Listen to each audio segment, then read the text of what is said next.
Hi, I'd like to talk about my new CD. It's going to be released by Orchid Classics in September, and I'm playing the 3 Partitas by Bach, number 1, 2, and 6.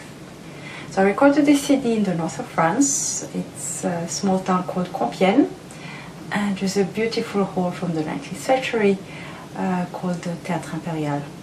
And I'm artist in residence there for a couple of years now, so it was very nice to do it practically at home, surrounded by my friends, and with the acoustic I really know very well.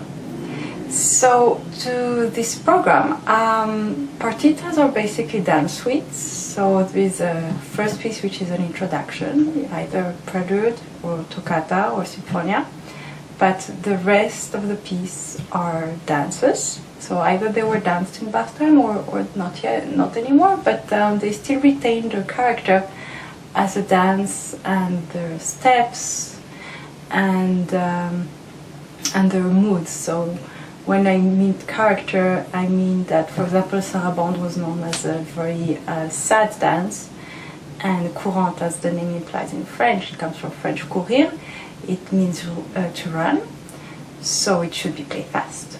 And menuet is an aristocratic dance, and so on. I'll bring you an example from literature on the importance of characterization. So I just read this short story by Orchid, which is called A Character's Tragedy. And in this story, Luigi Pirandello makes every Sunday morning an audition to his imaginary characters, and they come to him and tell him their stories, try to convince him to take them on for his next novel or short story. And one of these days comes a character from another book. Actually, it comes from another author, and he's trying to persuade Pirandello to take him on.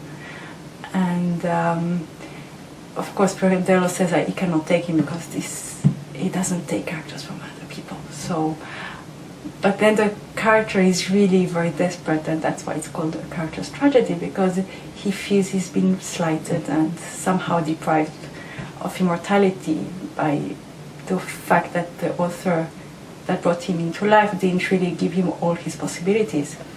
So yeah, that is very important, to bring the character, to tell the story of the piece through the character of it. So that was definitely something very important for me.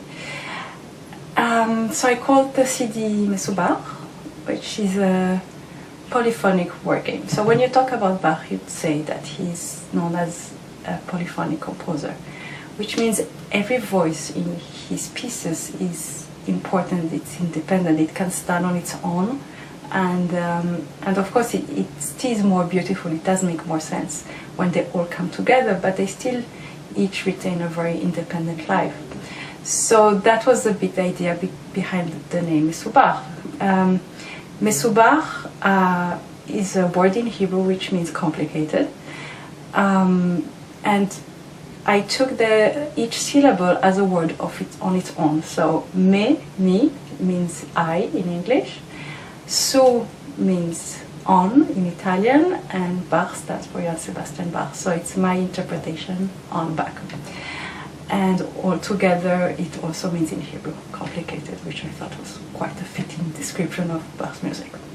So in the next clip, you will see the jig. I'm playing in the hall on the piano there, and you'll see my hands especially and my ear. And next time we will be talking about interpretation of this first partita. Bye.